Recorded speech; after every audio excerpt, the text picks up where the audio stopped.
A lot of free $100 apps only work through referrals, sign-up bonuses, or limited promotions that change depending on location and eligibility. So the exact reward isn't guaranteed for everyone. By the end of this, you'll know 7 apps people commonly use to get sign-up bonuses or rewards that can add up to around $100 when you combine their main offers and tasks. First is Rakuten. Rakuten gives new users cash back after making qualifying purchases through their shopping portal. It works best if you already shop online, because the reward builds naturally from spending you were going to do anyway. Second is Ibotta.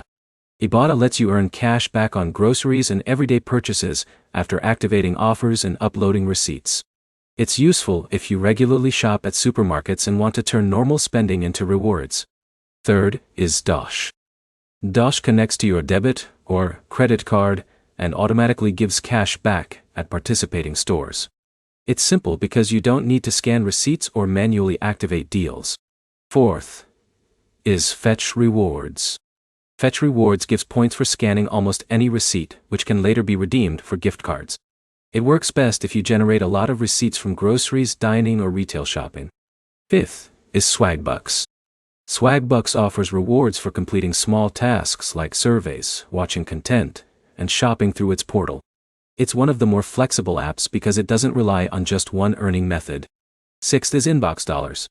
Inbox Dollars pays users for activities like surveys, emails, and basic online tasks. It's similar to Swagbucks but focused more on straightforward task-based earnings.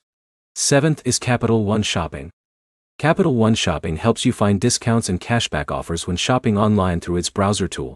It works best when you want savings without actively hunting for coupon codes. To put this together, none of these apps usually give a simple instant $100 for doing nothing. The value comes from stacking rewards, completing sign-up offers, and using the apps on spending you already do. The biggest mistake people make is expecting one app to hand out a full payout on its own.